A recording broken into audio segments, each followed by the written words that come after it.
जय गुरुदेव, जय गुरुदेव, जय गुरुदेव नाम किसका, जय गुरुदेव नाम किसका, जय गुरुदेव नाम किसका। देखो ये मनुष्य मंदिर है, भगवान ने आपको अमूल्य चीज दे दी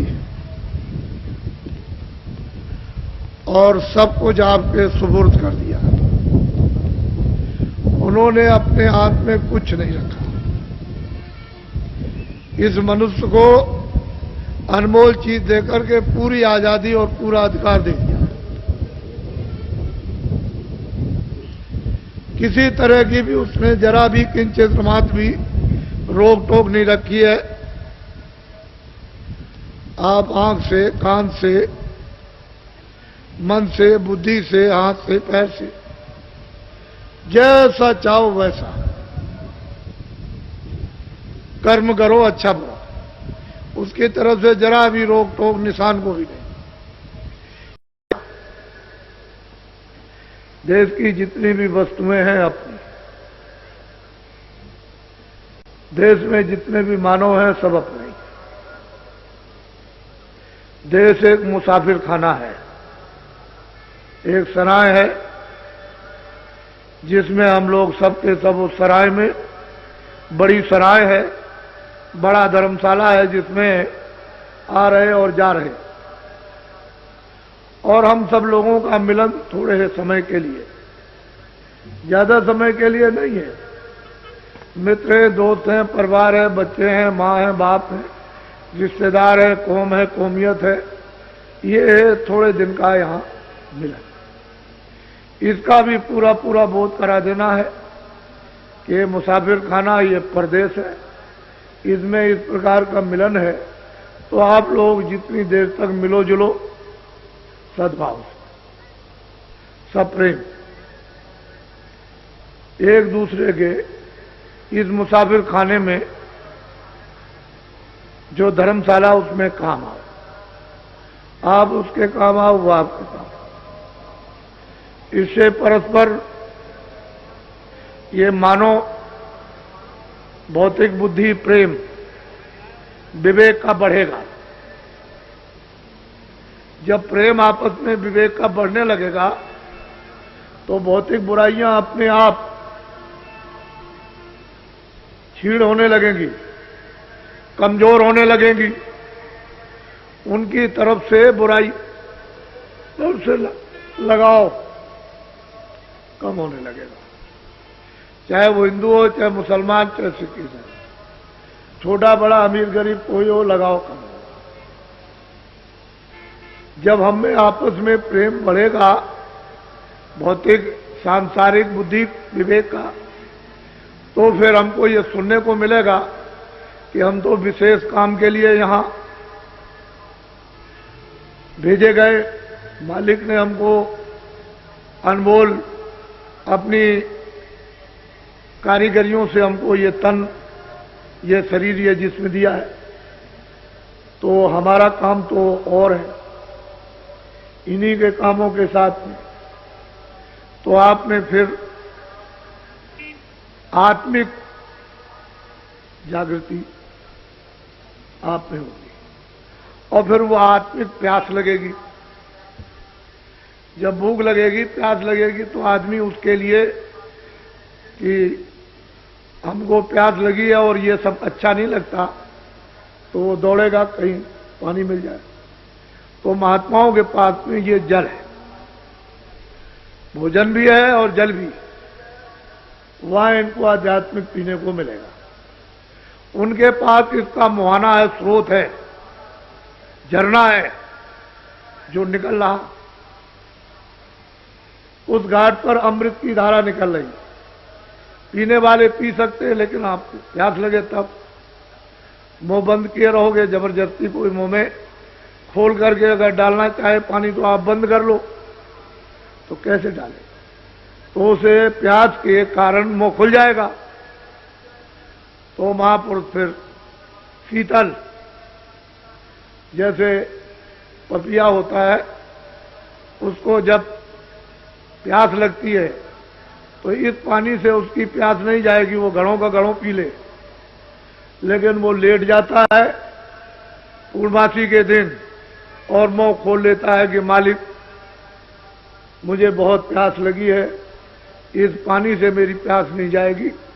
तो मालिक उसके प्रण को, उसकी तड़प को, उसकी प्यास को तो स्वाद की एक बूंद गिरा देता है, उसके मुंह में गिर जाती है, उससे वो जीवित रहता है। इसी तरह से महापुरुषों के पास जल है, भोजन है, वो आध्यात्मिक। लेकिन आप जब बाहर से अपना संबंध है, बाहर से अपने विचार और काम, भौतिक विवेक, प्रेम का नहीं बनाओगे, तब तक ये सब आपके लिए शत्रु हैं। ये चोट मारते हैं, जैसे हथौड़ी की चोट मारी जाती है, ऐसे ही शब्दों की चोट तीखी तीखी मारते हैं। तो उससे मतलब यह है कि शरीर जो है व्याकुल हो जाता है, बेध जाता है और किसी के शब्द बर्दाश्त नहीं होते। लेकिन जब प्रेम हो जाएगा तो सब वही कड़ुए शब्द जो मारेंगे जैसे फूल लग रहे हैं, आपके दिल दिमाग पर उसका कोई असर नहीं किसी तरह का। तो असल में चीज यह है कि ये जो प्रस्ताव पास हुए ये काम के लिए, दया आपके साथ शामिल है। वो जब आप चलोगे तो निमित्त मान बन जाओगे, दया काम करें। काम आपका कम और मेहनत कम और काम ज्यादा दिखाई देगा। ऐसा मालूम होगा कि पहले ही से कोई काम कर गया, लेकिन तुम निमित्त मात्र तो बनो। तुम निमित्त मात्र बन के जब तो प्राप्त करो, और तुम निमित्त मात्र नहीं बनोगे तो ये बोध और अनुभव कैसे होगा कि आगे कोई काम कर गया। आपने काफले में देखा और लोगों ने, सबने कानों से सुना, बुद्धि से सोचा कि लोग बैठे हुए हैं, कहते हैं अरे भाई आपका काफला अब आ जा रहा कि कल निकल गया। कह लगे भाई वो तो अभी पीछे आ रहा, अभी तो नहीं निकला। कह लगे जो लाखों आदमी कल से निकल रहे झंडी लेकर के और जय गुरुदेव बोलते हुए, वो कौन लोग थे? हमने भाई वो तो काफला पीछे आ रहा। सब लोगों ने सुना काफला पीछे आ रहा। जब आपको यह अनुभव हो गया कि देश के भूत भी, प्रेत भी आपकी मदद कर सकते हैं, तो आप ये बात क्यों नहीं समझते हो कि दया हमारे साथ शामिल हो जाए, हम निमित्त मात्र बन जाए, काम करने वाले आगे काम कर देंगे। तुम समझोगे कि ये काम तो पहले ही से तैयार है। तो उसमें आपको ये राज नहीं मालूम। तो अभी जो तकलीफ आ रही है, ये 92 का वर्ष है। इसमें विश्व और भारत के लिए, इसमें राजनीतिक तरह तरह के उथल पुथल, ये नहीं कि सारे मुल्क में, सारे विश्व और भारत में, और सामाजिक जातियों का उथल पुथल, साथ ही साथ में धार्मिक, ये सब उथल पुथल होगा। और सारे विश्व में आर्थिक, ये मत समझो कि ये आर्थिक रुपए पैसे का उथल पुथल भारत में नहीं, सारे विश्व में, चाहे अमेरिका हो चाहे रसा हो। आपको तो जरा ज्ञान प्राप्त करना चाहिए।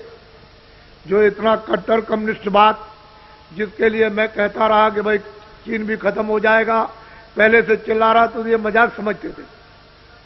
ये समझते थे बाबा जी ऐसे ही अंधेरे में कह रहे हैं, ये रसा खत्म हो जाएगा, ये चीन खत्म हो जाएगा, चीन बात खत्म हो जाएगा, ये बात खत्म हो जाएगा, और वो लोग मस्जिद में और मंदिर में जाने लगेंगे, और वो लोग अपनी देवी देवता की पूजा करेंगे। तो ये लोग उस समय पर मैं बोलता था तो मजाक समझते। आप इसकी प्रेरणा लो, जो अभी 6 महीने के अंदर में रसा में कितना बड़ा परिवर्तन हुआ कि कल कुछ, आज कुछ, और फिर उसके बाद कुछ, और उसके बाद कुछ, और बिल्कुल खत्म हो गया। तो क्या आप अपने यहां नहीं समझ सकते? उसको समझना चाहिए। दूसरे देश की मिसाल अपने यहां भी लेनी चाहिए। ऐसा नहीं कि गुमसुम बैठे रहे आंख बंद करके और बुद्धि को कुम्मक बना ले कुएं जैसा, और बस उसी में बस उतना ही, उससे आगे कुछ नहीं। तो बहुत बड़ा आर्थिक परिवर्तन, और इसमें बनेगा कारण। ये मेरी बात को अभी याद नोट कर लो कि 4 प्रकार के तो मुद्दे हैं, राजनीतिक उथल पुथल के, सामाजिक जातियों के उथल पुथल के, धार्मिक उथल पुथल, और रुपए पैसे का अर्थ का उथल पुथल। लेकिन इसमें शाखाएं अलग हैं, तो इसमें बनेगा कारण। ये 92 का साल चैत तक लगा रहेगा। अंग्रेजी महीने से तो खत्म हो जाएगा आपका दिसंबर में, जनवरी में खत्म हो जाएगा 1 जनवरी को। लेकिन ये 92 का वर्ष जो है वो चैत तक रहेगा। इसमें बनेंगे कारण। जब कारण बन जाएगा तो बच्चों कार्य, मैं इनको कोई कष्ट नहीं समझता, मेरी निगाह में तो ये कुछ तकलीफ तो आगे आने वाली। आप सब लोगों को तो ये प्रक्रिया पता नहीं कि कुदरत की, भगवान की क्या लीला। हम तो ईश्वरवादी हैं, विश्वास मनुष्य मनुष्य बनो और अपने को दीनता स्थान पर बैठो, दीन होकर के। तो जब दीन बनोगे तो सब लोग आपको उठा लेंगे, गोद में उठा लेंगे, सब प्यार करेंगे, सेवा करेंगे। बच्चा नन्ना मुन्ना होता है तो उसको किसी भी जात का हो, उससे क्या किसी जानवर का हो, छोटा बच्चा के सब उससे प्यार करते, क्योंकि उसमें कोई राग द्वेष तो है नहीं है, तो सब लोग उसको प्यार करते हैं, उसको खिलाते भी है। तो जब तुम छोटे बन जाओगे बच्चे की तरह से, तो सब तुमको प्यार करेंगे, तुमको खिलाएंगे। तो तुमको छोटा बनना चाहिए था। छोटे बन जाए तो फिर मतलब यह है कि बड़े, छोटे और बड़े बने तो बड़े से क्या होता, बड़े से होता क्या, एक चिड़ी मार चिड़िया पकड़ने वाला, वो चिड़िया पकड़ के बाजार में ले जा करके बेचता था। छोटी छोटी चिड़ियाएं पकड़ता था, बड़ी कोई नहीं पकड़ता था।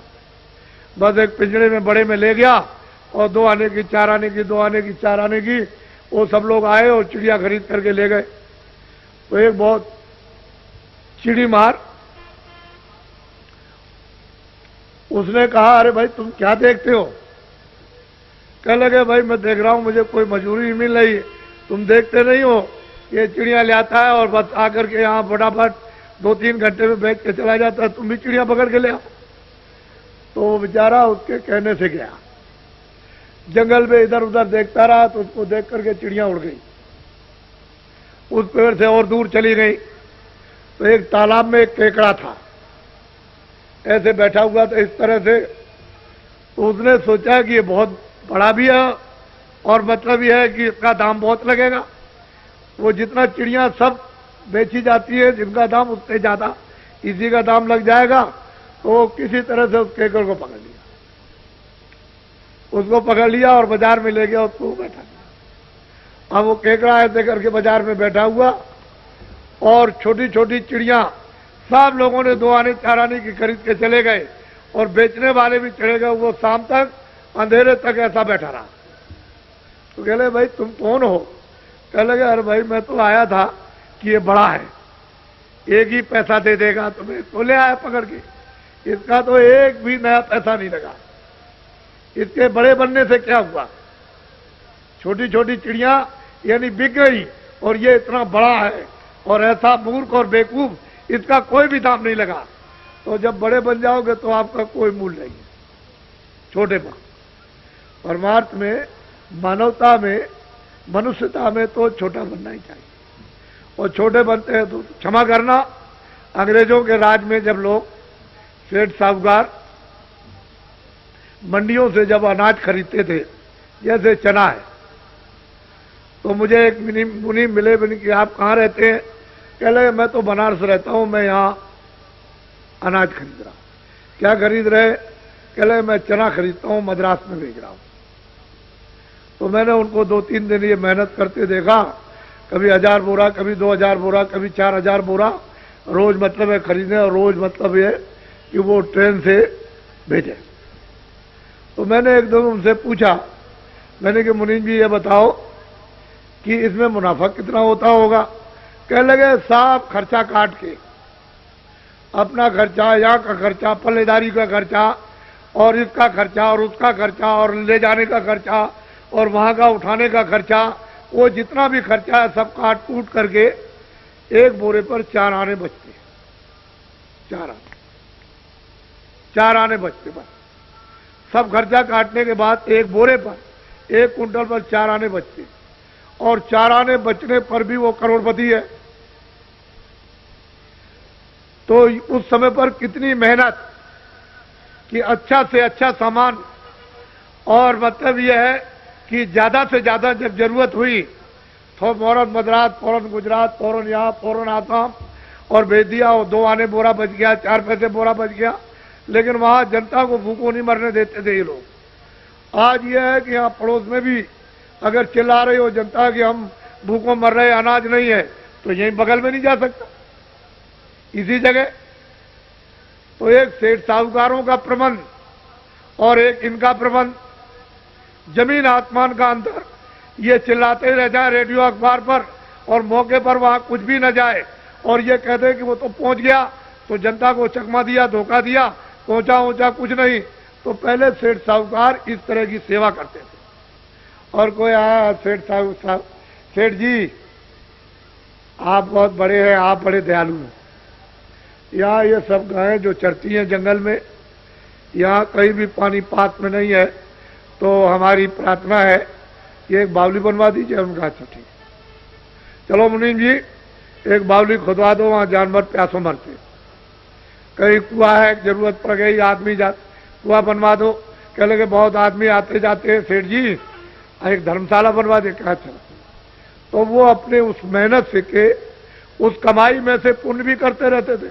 आज अगर कोई बना दे तो पैसे कहां से ले आए, तो वो भी एक काम नहीं कर सकता। तो धर्म में भी चोरी और धर्म में भी झूठ, और धर्मशाला बनवाने में, बावली बनवाने में भी धोखा और बेईमानी।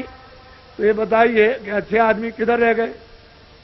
एक युग जमाना ये था, अच्छी कमाई थी, सब लोग शुद्ध पवित्र रहते थे भगवान पर। अब तो सब गड़बड़ हो गया, अब तो उसकी दिशा ही दूसरी है और वो आपको पकड़नी पड़ेगी थोड़े दिन के बाद।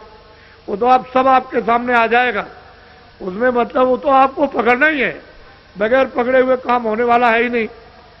तो इसलिए उनको भी इज्जत मिलता था, कीर्ति होती थी, और वो भी समझते थे कि मेरी मेहनत में से कुछ लोगों की सेवा हो जाए, जनहितों की, तो अच्छा है। आजकल कुछ नहीं, आजकल तो सीधा दिल्ली और भोपाल दे आइए, पूरी कमाई में से तो रख लेंगे वो और कहेंगे जो भी कमाओ लाओ याद है। तो बेचारा क्या करेगा, इसी काम के लिए अच्छा समझता है कि ये कारखाने दुकानें सब बंद कर दी जाए तो अच्छा रहेगा। तो अभी ये दोषी, जनता कहती है ये दोषी, बदला कहते हैं वो दोषी।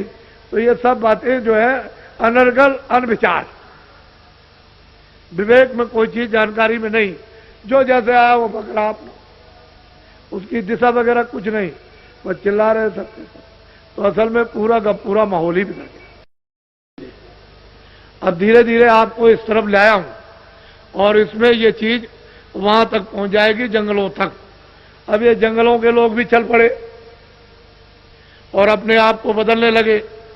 कितने कितने डकैत और चोर जो सरनाम थे, उन्होंने सब अपने अट्टे कट्टे, बंदूक, राइफलें बाहर की, ये वो सब उठा करके जमीन में गाड़ दी और अच्छे सज्जन बन के भगवान का भजन कर। तो कहने लगे मुझे महाराज अब कुछ नहीं करना, मैंने जो कुछ भी दुनिया में किया था सब कर लिया। अब तो मुझे अपने किए हुए की क्षमा याचना करनी है, पश्चाताप। अब मैं ये काम कभी नहीं कर सकता। जब मेरी समझ में नहीं था, मेरी समझ में आया। अब मुझको मतलब ये कुछ अंकुर, कुछ बुद्धि विवेक में आया, ये मनुष्य शरीर जो कुछ रह गया उससे कुछ काम कर लिया। तो कितने चोर, कितने डकैत बदल, ऐसा मत तुम्हारे बीच में से उठा ले और तुमको लेके चले जाए और आप कुछ नहीं कर सकते। ऐसे लोग यहां बैठे हुए, यहां पर और अब साधु हो गए। कुछ नहीं, अब उनको तमाचा भी मार दो, कुछ नहीं तो उनको जरा कड़ी बात कर दीजिए तो बस समझ लीजिए कि आपका लापता हो गया, पता ही नहीं लगेगा। तो ऐसे ऐसे लोग बदल गए। और अब साधु, सज्जन, दयावान कि दूसरे की तकलीफ को देख के बर्दाश्त नहीं कर पाते। पहले क्या थे और अब क्या? तो ये तो हमेशा परिवर्तन होता है, कोई आज का कोई प्रमाण नहीं है। ये तो पहले के भी प्रमाण है, अब भी है और आगे भी रहेंगे। तो बहुत परिवर्तन हुआ। तो ये तो आपको उसका भगवान का आशीर्वाद मिल गया। अब यह है संदेश, आध्यात्मिक है। ये जीवात्मा बहुत सदियों से इस जिस्म में, इन कारागारों में बंद है। वैसे तो आपकी आजादी जो थी उसी का आपने दुरुपयोग कर लिया, तो कर्म बंधनों में आप बंध गए, इसलिए ये सजा भोग रहे हो। ये पशु पक्षी 4 ही खाने हैं, अंडज, पिंजर, उगमज और अस्तावर। जो अंडे से पैदा होते हैं वो सब अंडज, जो भी अंडे से पैदा हो उसको अंडज खान कहते हैं। जो पिंड से पैदा हो, जेर से, वो सब पिंडज कहते हैं। उगमज कहते हैं जो जमीन से निकल आए, जीव जंतु आदि जब निकल आते उसको उगमज खान कहते हैं। और अस्तावर कहते हैं वृक्ष आदि जो पृथ्वी पर खड़े हुए। तो ये जीवात्माएं कर्म करके अस्थावर में यानी वृक्ष आदि योनि में चली जाती और हजारों हजारों वर्ष तक जो है वहां खड़ी रहती। ऐसी जगह पर उनको जन्म दे दिया जाता है। जैसे नाखून है तो इनको आप काट दीजिए, यानी पके हुए नाखून तो कोई तकलीफ नहीं, ऐसे डाल काटिए, ये काटिए, ऐसे काटिए, तो जीवात्मा को कोई भी उस पर तकलीफ नहीं, कोई आवाज नहीं। उस तकलीफ का नाखून काटिए, बाल काटिए, मूछे काट दीजिए, दाढ़ी रोज बनाते हो तो आपको कोई तकलीफ नहीं। लेकिन चमड़ी काटो तो फौरन चिल्ला पड़ोगे, कच्चा नाखून काटो चिल्ला पड़ोगे। तो कुदरत ने ऐसी चीजें बना करके आपको दी हैं कि जीवात्मा को जहां जरूरत है वही तकलीफ और एहसास होता। तो वो योनि है 4 खाने 84। अब नस्लें हैं, 84 लक्ष्य नस्लें हैं। पिंडज खान में कई नस्ल के पंछी, कई नस्ल के जीव जंतु, कई नस्ल के सांप, कई नस्ल के पंछी, कई नस्ल के कीड़े हैं, कई नस्ल के जानवर हैं। ये सब छोटे बड़े जानवर। तो ये अलग अलग कई नस्ल के पेड़ हैं, कई नस्ल के उपज जीव हैं। तो उसमें 84 लक्ष्य, ये 4 खाने। तो इसमें जीवात्मा बेचारी बंद, अपने कर्मानुसार सजा दे दी गई, भोग रही। आपको कोई अधिकार नहीं है कि भगवान ने उसको सजा दी है तो आप उस पर जुल्म करो। तो किसी जीव जंतु को आप अपनी समझ से उसको काटो मत। पशु हो, पंछी हो, कोई भी हो, आपको काटने का जिसको जिसने बनाया वही उसका जिम्मेदार है। वो बना भी सकता है, बिगाड़ भी सकता है। तो बनाएगा और बिगाड़ेगा। आपको अधिकार नहीं है। क्यों कि आपको बिगाड़ करके फिर उसमें भेज देगा, सजा दे दे, तो फिर कितनी पीड़ा, कितना दर्द होगा। और नरक है अलग, वो दिव्य नेत्र ज्ञान चक्षु से देखने को मिलते हैं। लाखों लाखों मीलों की लग्गियां होती हैं, यानी बांस जैसी लग्गियां। तो उन पर बड़े बड़े नुकीले ऐसे कोच करके और ऐसे जलाते रहते हैं और वो तड़पते रहते हैं उसको करोड़ों करोड़ों वर्षों तक। 1 2 नहीं, कितने जलाने वाले लगे हुए, वो जलाते रहते हो, चिल्लाते हो, वहां कोई नहीं जाता, कोई है ही नहीं। कौन सुनेगा उनकी तकलीफ को? तो जो किया है तो भुगतरे जिया, और तूने गुरु पूरा ढूंढ न किया। अगर गुरु को पूरा ढूंढता तो इस जिल्लत से, मुसीबत से, इस आफत से और इस पीड़ा से बच जाता। तूने तो किया नहीं, तो इसमें लगा रहा। तो और एक नरक नहीं, अनेक नरक। जलाने वाले अलग, दूसरे नाम के सड़ाने वाले अलग, तीसरे नाम के काटने वाले अलग। ये अलग अलग हैं, ये अनेकों नरक। उसने इनकी सजाओं के लिए सब स्थान बना रखे और वहां उनको डाल दिया। रोते चीखते चिल्लाते कौन से। तो इसलिए ये मनुष्य शरीर जरा सी गलती पर अगर निकल गया तो बस फिर उसमें देर क्या लगती है, और उधर में बंद कर देगा तो आपके बस की बात होगी। आपके कोई बस की बात नहीं। कोई जब बाहर के लोग नहीं कुछ कर सकते हैं तो वो तो अंदर से पकड़ के ले जाती। बाहर की आंख और कान और ये वो एक दूसरे का कोई देख नहीं सकता, अंदरी से अंदर ले आए, अंदर से निकालेंगे और उधर निकाल करके उसमें अंदरी से डाल दी, उस शरीर में बंद कर दिया बस। तो ये अवगत यानी अधोगत, ये जीव को बेचारे को मानव शरीर पा करके फिर मिल गई, और मनुष्य शरीर जो आपको मिला वो अमोलक। तो मनुष्य रूपी ये दोनों आंखों के मध्य भाग में जीवात्मा ऊंचे शिखर पर बैठी है। तो आशा तहां बासा, जल की आशा वाले जल में बासा। भाई आशा के मुताबिक तो बासा होगा, तो जल पृथ्वी की आशा वाले पृथ्वी में बासा। जो जहां आशा बांधेगा इस जड़ में वही तो उसको जन्म होगा। आपने देखा होगा पत्थर की चट्टान है और उसके अंदर एक कीड़ा, एक लंबा सा 1 फुट का 6 इंची का सामने दिखाई देता है बिल्कुल, और वो जिंदा है। अपने मतलब है कि पैरों को भी चलाता दिखाई देता है, और मतलब ये बैठा हुआ है, अपना मुंह भी उठाता है।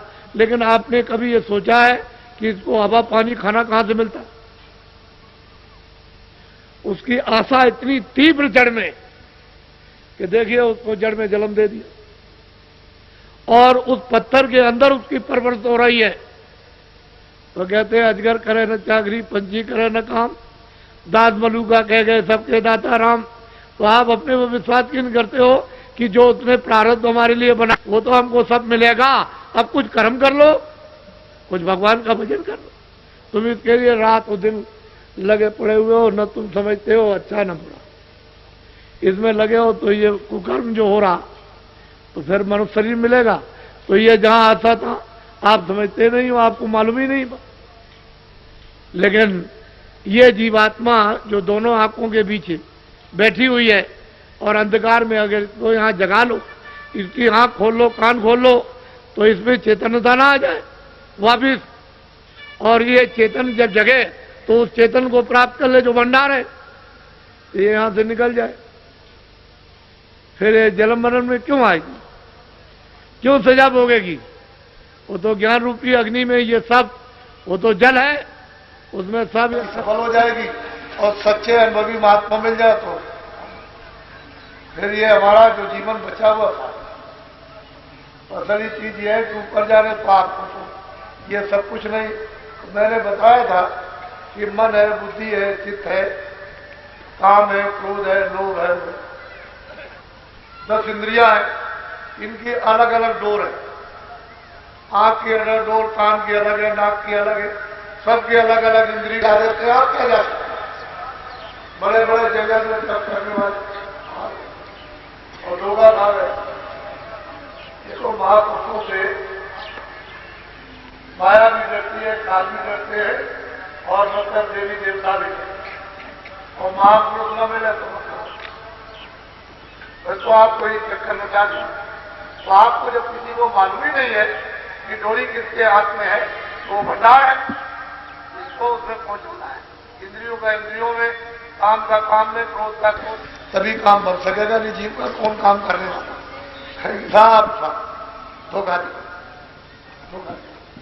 तो ये सब अंदर में जब दिव्य नेत्र ज्ञान चक्षु जब खुलता है और कान खुल जाते हैं और अंधेरा चला जाता है, प्रकाश इस सूरज से, चंद्रमा से, तारों से बहुत ज्यादा सामने जब प्रकट होता है, वो सब एक ही घटना में इतना चिल्लाया जाता कि वो दर्द फैल गया।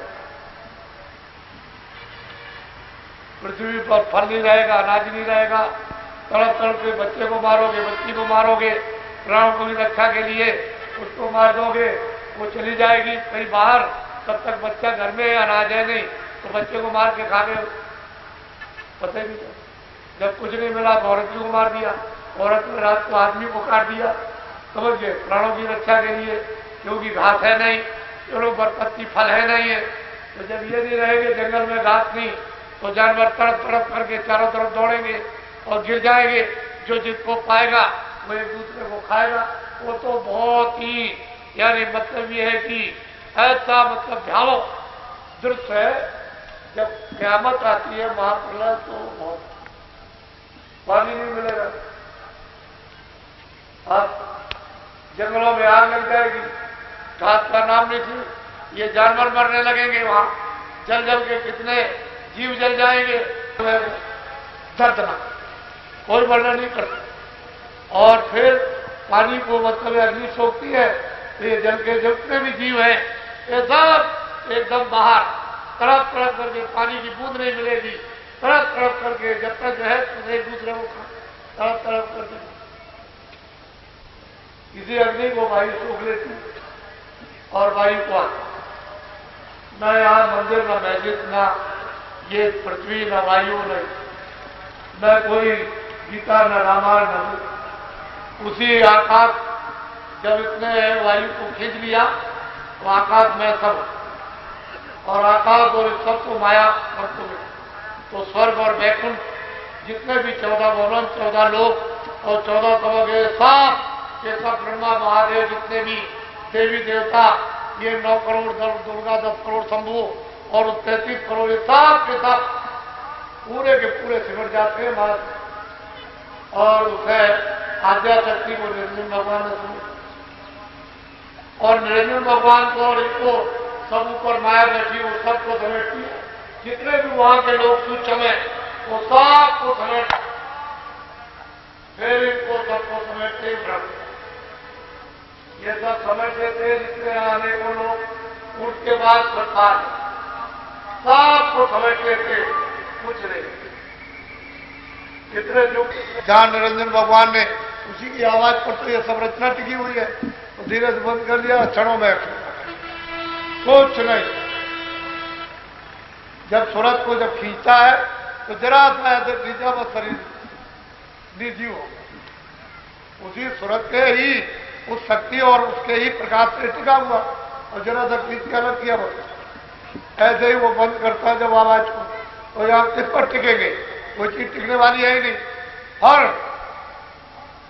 पलक के मारते ऐसे ऊपर का वो फिर मतलब है कि माया, वो प्रकृति बंद करेगी, आद्या महाशक्ति निरंजन बंद कर लेंगे, माया बंद करेगी, फिर वो ब्रह्म बंद करेंगे आवाज, ऐसे बंद कर लेते हुए खेल। ये सारी रचना शब्द नाम पर, आवाज पर बाजू, पूरा का पूरा ये सब उसी पर, और उसी आवाज पर हम उतरे और दोनों आंखों के पीछे बैठा दिया। तो आवाज तो छन के आ रही है, अगर बिल्कुल ही आवाज बंद हो जाए तो एक सेकेंड, एक क्षण में इस शरीर के अंदर जीवात्मा नहीं रह सकती है। तो आवाज का ठंडक का सहारा, और जब आंख कान खुल जाते हैं तो प्रकट हो जाती है। उसी को कहते हैं नाम जी जब जागे जोगी। उसे नाम को जगाकर जब जीवात्माएं उससे संबंध कर लेती है, जुड़ जाती है, पकड़ लेती है, योग पथ प्राप्त निकल जाती है। तो आपको तो ये राज कुछ है, इसलिए आप लोग ये हमारी सनातन अनाथ काल की ये आत्मिक विद्या दौलत संपत्ति है, और भारत में हमेशा यहाँ इसके पूरे जानने वाले महापुरुष पूरे हमेशा एक जाएगा दूसरा तैयार, दूसरा जाएगा वो बोझ फिर तैयार, तीसरा जगह। इसीलिए बराबर ये कहा गया है कि महापुरुष को भी खोज करो, आगे आने वाली पीढ़ी को भी खोजना, उसके आगे पीढ़ी आएगी उसको भी खोजना, उसके आगे पीढ़ी आएगी उसको भी खोजना। इससे ये पता चलता है कि वो यहाँ आगे इस मनुष्य तन में, लेकिन उनको कोई जान नहीं पाता, पहचान नहीं पाता, समझ नहीं पाता, परख नहीं पाता। और वो किसी के ऊपर दया कर दे तो दया तो हो रही है कि चलो जल्दी से अपने घर, ये परदेश है, यहाँ घर नहीं, स्वर्ग भी अपना घर नहीं है। ब्रह्मा ने, मीराबाई ने, रैदास जी ने, कबीरदास ने, तमाम महात्मा आए, तुकाराम आए, करण दास जी आए, तमाम महात्माओं ने कलयुग में इन जीवात्माओं को मनुष्य रूपी इस मंदिर से जगा करके और पहुंचाया वहां, और आते और जाते रहे। जब पूरा समय उनका यहां का समाप्त हुआ और नहीं कितने पहुंचे। इसी तरह से जीवात्मा, तो ये छोटा मोटा जिम्मेदारी का काम नहीं, ये सबसे बड़ी मृत्यु में जिम्मेदारी है। बड़ा सुलभ है, बड़ा सीधा, तो साथ साथ ये भी विद्या लो और ये भी काम अपने से। मैंने तो कभी ये कहा नहीं है कि आप खेती छोड़ो, दुकान छोड़ो, दफ्तर छोड़ो और कपड़े छोड़ दो, खाना छोड़ दो, बच्चे छोड़ दो। मैंने तो आपको हमेशा ये बताया कि ये सब काम करके और बाल बच्चों की सेवा करने दो। रास्ता मैं सीधा बताता हूं, मदद कर दूंगा आपकी, तो जल्दी से सहारा मिल जाएगा, तो सीधा चलो आप अपनी जीवात्मा फिर सच्चे भगवान का बोलो। घर में गृहस्थी नहीं, अरे 23 घंटे और काम करो, 1 घंटे थोड़ा सा इसमें समय दे दो, 5 मिनट, 10 मिनट, 15 मिनट, तो दिन भर 5-5 मिनट जोड़ लेना, 1 घंटा कर देना, 23 घंटे अपने काम करो। तो ये सुना। लेकिन घर बार छोड़ के जो साधु बन गए, चाहे आप उज्जैन में जाओ, काशी में जाओ, अयोध्या, मथुरा जाओ, भगवान का भजन नहीं करना, से भी दूर चले गए भगवान। एक भूसा से भगवान नहीं मिलता, दाढ़ी बाल पढ़ने लिखने से मिलता नहीं। वो तो जब जीवात्मा जगेगी तभी काम। फिर तो उससे बहुत दूर हो गए, उन पर तो काम, क्रोध, लोभ, मोह, अहंकार, ये भूत सवार हो गए और वो चट्टी लिए हुए उनको हट नहीं सकते, उनके बाद हटाने का कोई उपाय नहीं है। तो मतलब है कि चट्टी लिए हुए, बुद्धि भ्रष्ट किए हुए। जब क्रोध आएगा तो बुद्धि भ्रष्ट होगा और झगड़ा हो जाता है तो धर्म नष्ट धर्म नष्ट हो जाता, मानव धर्म चला जाता, और क्रोध आएगा तो बुद्धि नष्ट हो। वह आप जब ये काम करोगे तो फिर ये तो हो ही जाएगा। तो महात्मा बन करके आपने झगड़ा किया और क्रोध आपको आ गया तो बुद्धि नष्ट हो गई। आपकी समझ में अध्यात्मवाद क्या है? और कितनों की जाने चली जाए, धर्म के नाम पर क्रोध आए, बुद्धि भ्रष्ट हो जाए, कितनों की जाने ले लो, तो दया कहां रह गई? इसलिए दया तो कल्याण, ये तो आपको रखना ही पड़ेगा। और जब दया जीवों के प्रति नहीं होगी तो क्या होगा?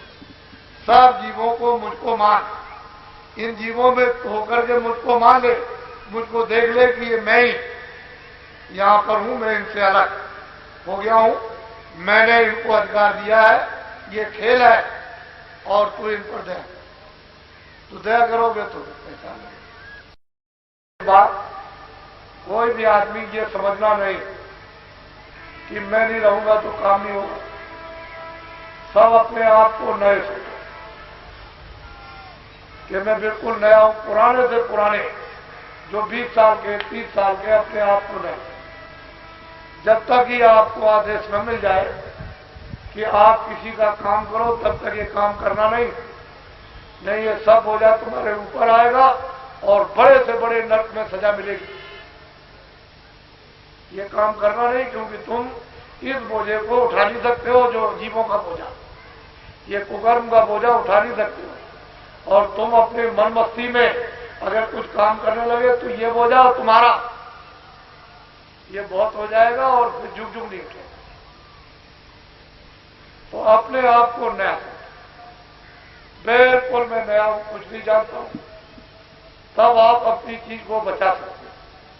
जो चिंगारी है, जो थोड़ी बहुत आपको मिलती है, उसकी हिफाजत कर सकते हो जरा देर में खत्म। उसका धन और खजाना हिफाजत से बिल्कुल बचा करके रखो, कोई हाव भाव से ये न जान सके कि आपके पास में एक पैसा भी है, तब ये बचेगा। और जरा सा भी आपने इसका कुछ आपने पैसा तो लुट गए, आपके पास कुछ रहेगा नहीं। इसलिए संभल के हिफाजत। जब आपको नहीं कहा कि वही सिद्ध है ज्ञान, तो आप क्यों उसमें फंसते? बहुत लोग टाट कर करके प्रचार करेंगे, जो तो हम सबको सुनाते हैं, सबको बताते हैं, तो ऐसा काम मत करना, नहीं बड़ी सजा मिलेगी। पीछे चिल्लाओगे, ये नकल का काम मत करना, नकली काम करोगे बहुत सजा मिल जाएगी। आप अपने बचने का काम करो, जिस काम के लिए वो काम करो अपना, ताकि आपका छुटकारा हो जाए और आप खुद अपना नहीं कर सके, दूसरों की तरफ जुड़ गए तो आपके पास क्या कुछ। तो बहुत से लोग ऐसे अज्ञानी और मतलब यह है कि क्रोध में बुद्धि नष्ट करके ऐसी नकल करते हैं तो नुकसान हो। ऐसा काम कभी मत, और ये कभी मत समझो कि मैं नहीं रहूंगा, मैं तो जहां कोई नहीं है, चलो मैं अभी चलता हूं देहात में और मैं तुमको जमघट अभी दिखाई देता हूं, वहां चल करके, और तुम लोग छुप के देखना और देखो कितना बड़ा जमघट सुनने को आता, जहां कोई भी प्रसंग नहीं। तो ऐसा क्यों समझते? जो तुमसे सेवा हो जाए, आंख की, कान की, हाथ की, पैर की, धन की सेवा करो, अन्न की सेवा करो, पानी की सेवा, रास्ते में खड़े हो जाओ कि भाई इधर में संदेश हो रहा, तुम बता दो, इसका भी तुमको पुण्य मिल जाएगा, वो काम करो तुम अपना आध्यात्मिक पुण्य लेने का। ऐसा काम मत करो कि अपना भी नष्ट हो जाए और तुम भी वंचित हो, लोग भी वंचित हो। और महात्मा ऐसी चीज आपको देते हैं कि जिससे आप कल्याण हो जाए। ये तो बहुत सुलभ है, लेट के करो, बैठ। तुम बच्चों को पैदा होने देते, वो तो मालिक अपना विधान रखे है और मतलब ये वो अपना इंतजाम किए हुए, तुम उसके खेल को क्यों बिगाड़ने लगे? वो तो पैदा करने का रास्ता तो आप उसको बंद कर। नहीं नहीं नहीं, तो 40 करोड़ की आबादी से अब इस समय आज 2 अरब की आबादी हो, तो आपने क्या कर लिया? क्या आपने कर लिया?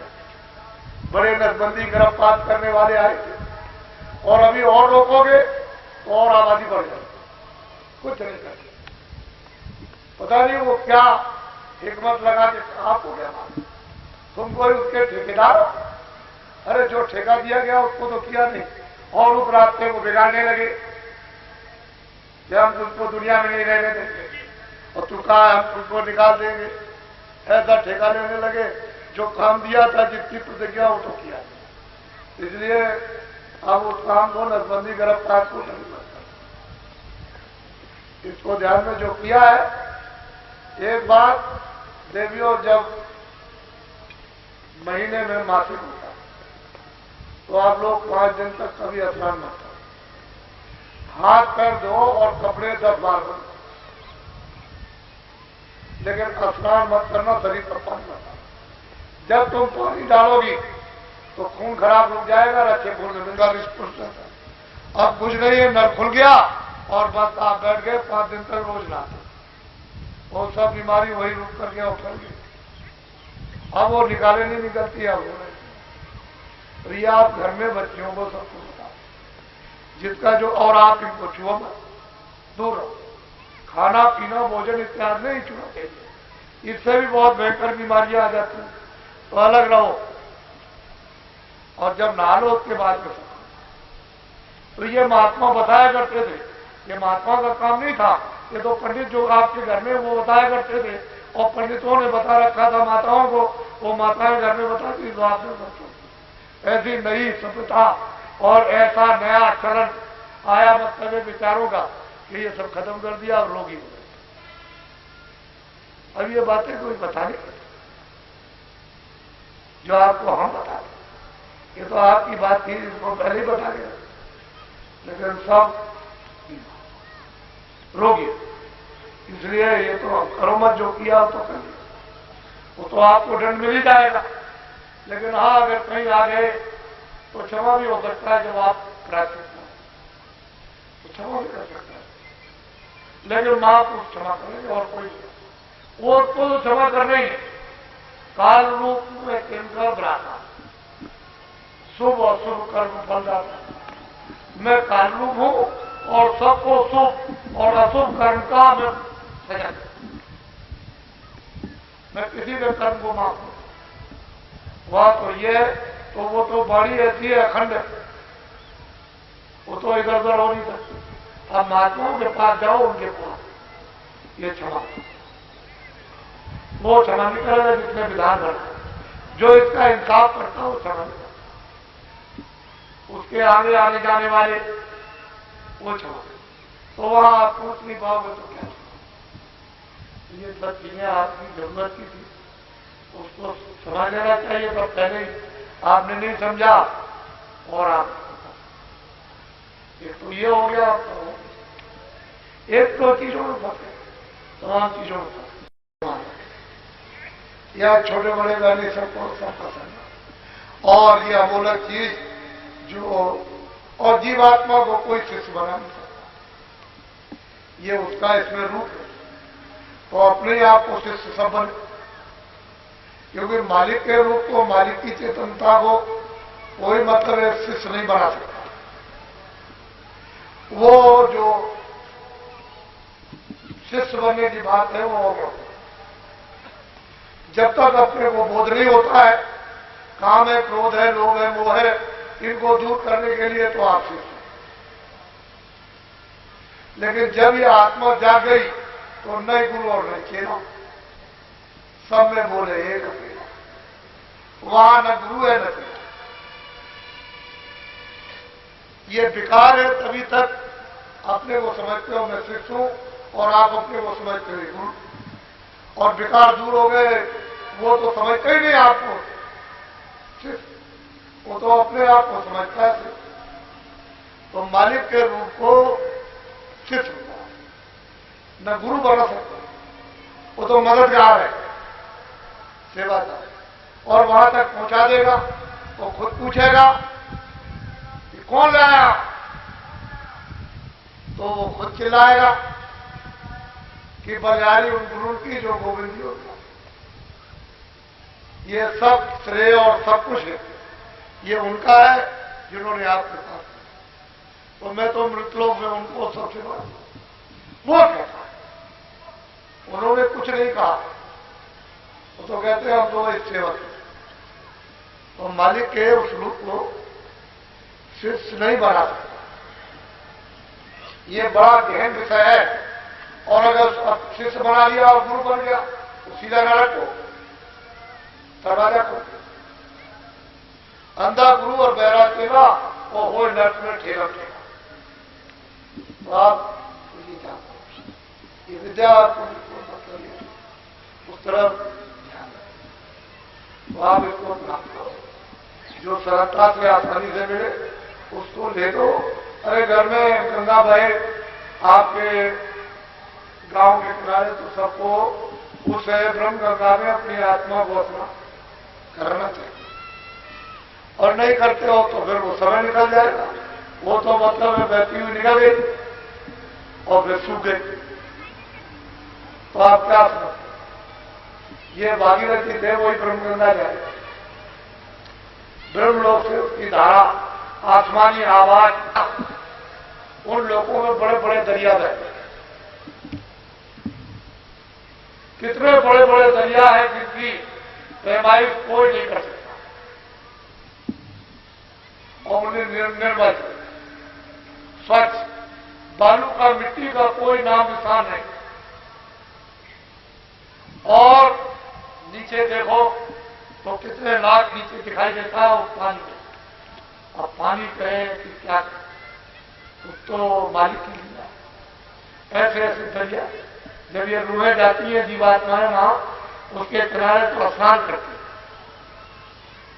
है, एक दो नहीं, नदियों के किनारे स्नान करती है। मालूम होता है कि सारी आत्माएं तो यहीं नहा रही होंगी। अब वो तो ऐसा, वो तो अमृत है, ये पानी नहीं है, ये न यहां कोई मिट्टी, न ऐसी मिट्टी जहां वो बह रही। ऐसे ऐसे विशाल बड़ी बड़ी नदियां, बड़े बड़े मतलब नाले, समुद्र बड़े बड़े, ये सारा विश्व है। वो मतलब यह है कि मालूम होता है कि एक इतना सा टुकड़ा, ऐसे ऐसे उन लोगों में जब वो सोते देखती हैं तो वहां का इतना नया है, तो यहां की क्या कीमत है। ऐसे आपके लिए उसने आराम, आनंद उन लोगों में रचना, ये सब मतलब ये कर रखी है, सब कुछ आपके लिए। आप यहाँ गलीज में पड़े हुए हो तो ऐसा। ये तुलसीदास जी ने जो लिखा है वहां त्रिवेणी में, यहाँ त्रिवेणी नहीं है, तो त्रिवेणी की नदी बड़ी, ये त्रिवेणी वहां क्या है, ये तो बालू मिट्टी की त्रिवेणी है, वहां तो मिट्टी नाम नहीं था, वहां स्नान। प्रकृत पार प्रभु बासी ब्रह्म निरिय विरज अविनाशी ताम होकर कारण। कहते हैं सबका सृजनहार तो पड़े, लेकिन रास्ता है, नाम को आवाज को पकड़ो तो पकड़ के चढ़ चलोगे। उसने पौड़ी बना रखी है सीढ़ी, तो चढ़ चलो सीढ़ी पर, महापुरुष धीरे से चला लेते, अपने आप तो चढ़ के जा न पाओगे। तो मुसलमान सिख ईसाई कोई भी विवाद सामाजिक हो या जातियों का हो या धार्मिक, मोहब्बत प्यार से सब कुछ हल किया जाए। मोहब्बत प्यार में इतनी शक्ति और ताकत है कि किसी के भी दिल दिमाग को जीती है। मोहब्बत प्यार में मुसलमान की लड़की हिंदू के साथ, हिंदू की लड़की मुसलमान, और माँ बाप समाज के लोग कुछ नहीं। मोहब्बत प्यार में मकान ले लो, जमीन ले लो, मोहब्बती प्यार में सम्मान में ही लोग दान दे देते, ये सब है। और मोहब्बत और प्यारी में लोग सब क्या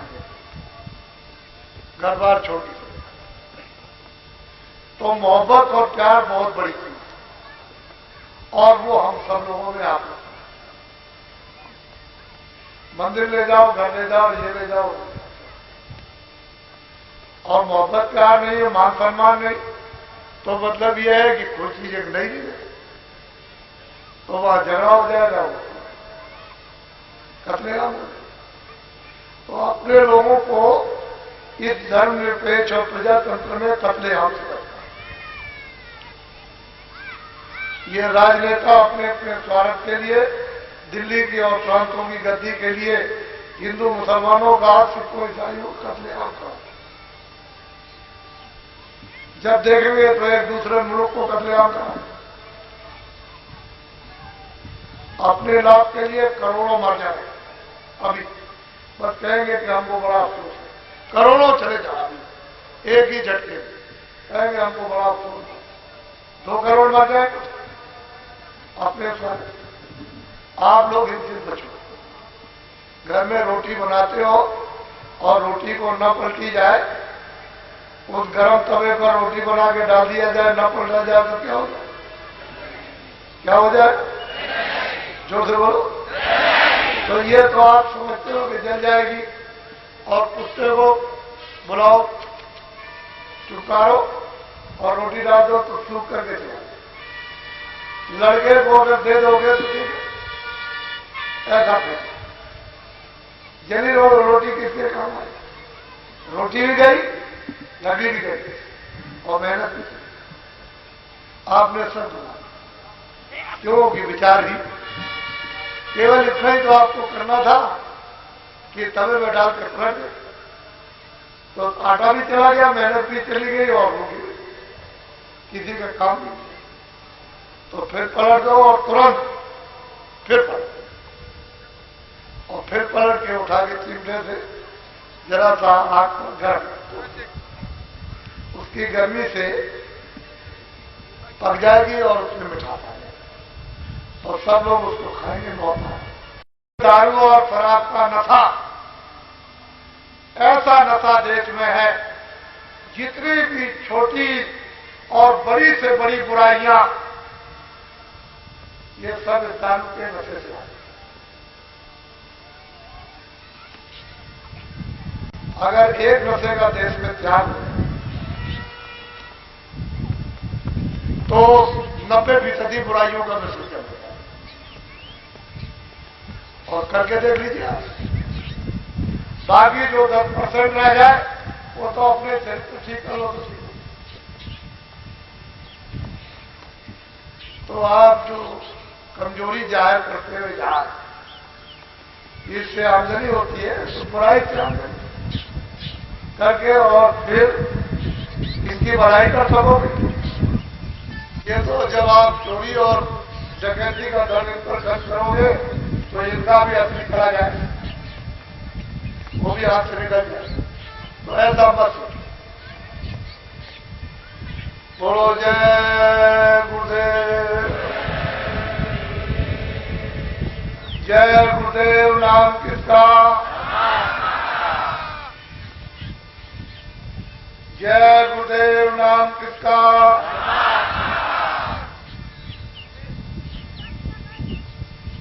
जय गुरुदेव नाम किसका?